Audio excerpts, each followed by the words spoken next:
Video के अंदर आज हम डिस्कस करेंगे एमएससी मैथमेटिक्स फर्स्ट सेम की जो आपकी बुक है मैथमेटिकल स्टैटिस्टिक्स, उसकी यूनिट 1 का पार्ट 8 पार्ट 7 तक चैनल पर ऑलरेडी अपलोडेड है। अगर आपने नहीं देखा तो आप जाकर देख सकते हैं। तो ये बुक बहुत आसान सी है, प्रोबेबिलिटी से खेलती है, तो इसको स्कोर करना बहुत आसान है, इसमें स्कोर करना। तो आज हम पढ़ेंगे कंडीशनल प्रोबेबिलिटी क्या होता है।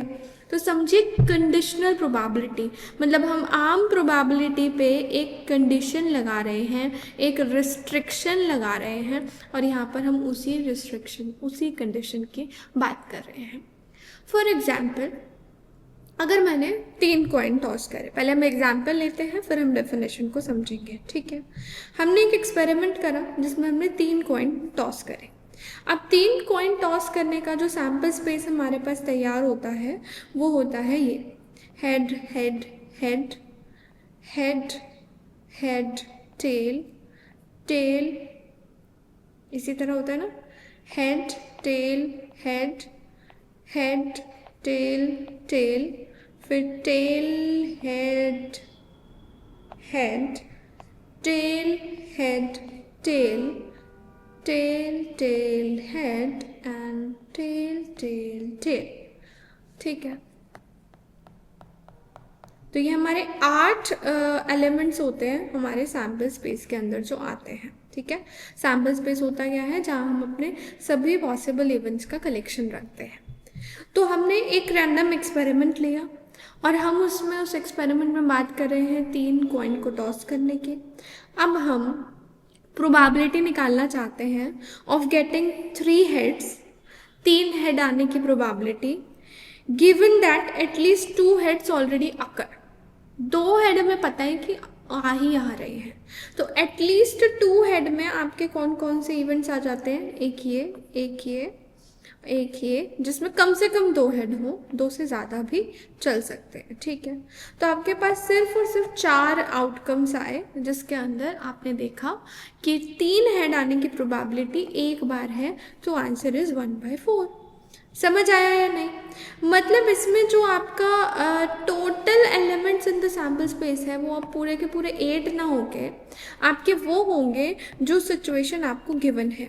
मतलब यहाँ पर बात होती है एक किसी की प्रोबेबिलिटी निकालने की जब एक चीज़ पहले से हो चुकी है। तो ये कह रहा था कि 2 हेड आ चुके हैं, ये आपको पता है। अब उन 2 हेड वाले केसेस में से आपको वो केस उठाने हैं जिनके अंदर 3 हेड आते हैं, आपका आंसर आ जाएगा। तो समझ आ रहा है इसको क्या कहते हैं। अब इसको डिनोट कैसे करते हैं, जैसे मान लीजिए मुझे ए की प्रोबेबिलिटी निकालनी है जहाँ पे मुझे ऑलरेडी पता है कि बी इवेंट हो चुका है, तो इसको बोले जाता है A/B। So P of A/B मतलब पढ़ेंगे कैसे, probability of the event A when B has already occurred, या फिर व्हेन B इज गिवन। ठीक है, तो देखिए, late A and B be the 2 events, then the probability of occurrence of the event A given that B has already occurred is called conditional probability of A given that B has occurred, और इसको denote करते हैं P of A/B से। Clear? तो P of A/B का मतलब probability of event A when it is given that B has already occurred, B पहले से हो चुका है। ठीक है, तो इसमें आपका फॉर्मूला जो तैयार होगा वो भी हम डिस्कस करेंगे। पहले आपको ये डेफिनेशन क्लियर हो गई अच्छे से। अब हम बात करते हैं मल्टीप्लिकेशन थ्योरम ऑफ प्रोबेबिलिटी की। ठीक है, अगर मैं कोई 2 इवेंट्स लूँ A एंड B, तो उन दोनों की इंटरसेक्शन की प्रोबेबिलिटी क्या होगी। देखिए, A और B दोनों के होने की प्रोबेबिलिटी निकालनी है, तो पहले हम P ऑफ A निकालेंगे multiplied by P of B when A has already occurred. ठीक है, मतलब A इंटरसेक्शन B निकालना है, तो ये होगा क्या, P of A into P of B when A has already occurred, या फिर P of B into P of A when B has already occurred। ये 2 फॉर्मूले होते हैं, पर इन दोनों फॉर्मूला का प्रूफ समझेंगे। देखिए आपको पता है किसी भी इवेंट की प्रोबेबिलिटी निकालनी है तो वो कैसे निकाली जाती है, number of elements of that event which are favourable to that event और total number of element in the sample space. मुझे मान लीजिए किसी भी इवेंट ए की प्रोबेबिलिटी निकालनी है तो वो क्या होगी, number of elements of a set upon number of elements in sample space. ऐसी अगर मुझे बी की निकालनी है तो number of element in set B upon number of element in the sample space. अब मुझे अगर ए इंटरसेक्शन बी निकालना है तो number of elements in A intersection B upon number of elements in the sample space. यही formula होता है हमारे पास। अब for the event A by B the sample space is B. देखिए मैंने अभी आपको पीछे डिस्कस किया, मुझे अगर ए बाय बी की बात कर रही हूँ जहाँ पे हम ए की प्रोबेबिलिटी में इंटरेस्टेड हैं, जहाँ बी ऑलरेडी अकर कर चुका है, तो हम जो सैम्पल स्पेस लेते हैं वो पूरा ना करके सैम्पल स्पेस हमारा छोटा हो जाता है, सैम्पल स्पेस हमारा सेट बी हो जाता है ना। And out of N of B sample points N of A intersection B pertain to the occurrence of the event ए।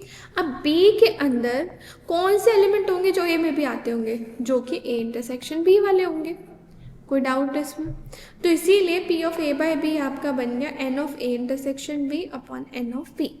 मतलब ए इंटरसेक्शन बी में कितने एलिमेंट्स है और बी में कितने एलिमेंट्स है। क्लियर है कि नहीं? अब अगर मैं इसको N of A intersection B upon N of B जो है उसको एन ऑफ एस से मल्टीप्लाई डिवाइड कर दो, एन यहाँ पे हमारे पास है N of A intersection B N of B, ठीक है, पहले से है हमारे पास ये, और यहाँ पे हमने क्या किया into N of B upon N of S. देखिए बहुत सिंपल सी बात कर रहे हैं हम। अब मैं क्या बात कर रही हूँ, ए इंटरसेक्शन बी की प्रोबेबिलिटी निकालने की बात कर रही हूँ, ठीक है। ए इंटरसेक्शन बी की प्रोबेबिलिटी वैसे होगी क्या, ए इंटरसेक्शन बी के एलिमेंट्स अपॉन पूरे सैम्पल स्पेस के एलिमेंट। अब हमने क्या किया इसमें एन ऑफ बी को मल्टीप्लाई डिवाइड कर दिया ताकि हमारी ये वाली पूरी क्वांटिटी यानी N of A intersection B upon N of B, ये जो मेरी क्वांटिटी है ये बन जाए P of A by B, और N of B upon N of S क्या होगा, मतलब बी के इवेंट्स अपॉन सैम्पल स्पेस के इवेंट, वो क्या होगा प्रोबेबिलिटी ऑफ बी। तो हमारे पास ए इंटरसेक्शन बी का फॉर्मूला आ गया P of B by A by B into P of B. ऐसे ही हम दूसरा भी निकाल सकते हैं, हम देखिए निकालते हैं।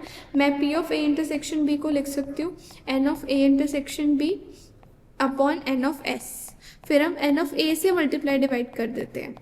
अब आप ध्यान से देखें तो N of A intersection B upon N of A को हम क्या बोल सकते हैं, P of B by A, और N of A upon N of S हमारा क्या होगा प्रोबेबिलिटी ऑफ ए।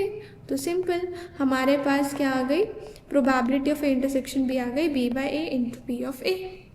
क्लियर? तो चलिए हमारे पास अब दो फॉर्मूले तैयार हो गए, बी बाय ए का और ए बाय बी का, ठीक। और ये दोनों फॉर्मूलेज तभी एप्लीकेबल हैं जब पी ऑफ ए और P of B non zeros हैं, क्योंकि डिनोमिनेटर ज़ीरो नहीं होना चाहिए। तो इस केस में आपका P of A non zero होना चाहिए और इस केस में आपका P of B non zero होना चाहिए। क्लियर? दूसरी चीज़, प्रोबेबिलिटी हर इवेंट के ग्रेटर देन ज़ीरो होती है, ठीक। ए बाय बी की प्रोबेबिलिटी जो है वो या तो ए के बराबर होगी या ए से छोटी होगी। क्लियर? ये बात को अगर मैं प्रूव करना चाहूँ, अगर मुझसे कोई कहे कि प्रूव करो इस बात को, तो देखिए कैसे करा जाएगा। हमें पता है दो इवेंट के इंटरसेक्शन की प्रोबेबिलिटी उसकी इंडिविजुअल प्रोबेबिलिटी से कम या बराबर होगी, तो यानी नंबर ऑफ एलिमेंट्स भी कम या बराबर होंगे, तो N of A intersection B is less than equal to N of A. क्योंकि देखो ए अगर ए है, बी अगर ए है, तो इंटरसेक्शन भी ये हो जाएगा। ए अगर ए है, बी अगर ए है, तो इंटरसेक्शन भी ये हो जाएगा। तो मतलब हो सकता है आपका सेट कंप्लीट उसके बराबर हो या फिर उससे छोटा हो। क्लियर? यही दो चीज़ें हमारे पास पॉसिबल हैं। तो हमने एक ये बात लिखी। इसी तरह अगर मैं एन ऑफ बी यानी कोई भी रैंडम इवेंट की प्रोबेबिलिटी निकालूं तो भाई सैम्पल स्पेस से तो वो छोटा ही आएगा नंबर ऑफ एलिमेंट्स उस सेट के। दोनों को डिवाइड कर देते हैं तो N of A intersection B upon N of B आपका N of A by N of S से छोटा आएगा। और ये वैल्यू क्या होती है P of A by B, और ये वैल्यू क्या होती है प्रोबेबिलिटी ऑफ ए। तो probability of A by B हमेशा प्रोबेबिलिटी ऑफ ए से छोटा होगा। ठीक है।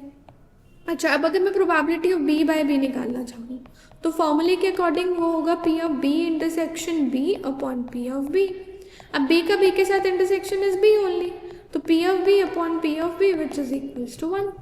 तो p of b by a, b by b यानी सेम इवेंट का by same event is always equals to 1. Clear? That's all in this video. मिलेंगे नेक्स्ट वीडियो में आगे की थ्योरम, आगे के क्वेश्चंस के साथ. अगर आपको वीडियो पसंद आई हो, हेल्पफुल लगे हो, then do like the video, subscribe to the channel and also press the bell icon to get instant notifications of all our videos. मिलेंगे नेक्स्ट वीडियो में, तब तक के लिए बाय बाय, टेक केयर.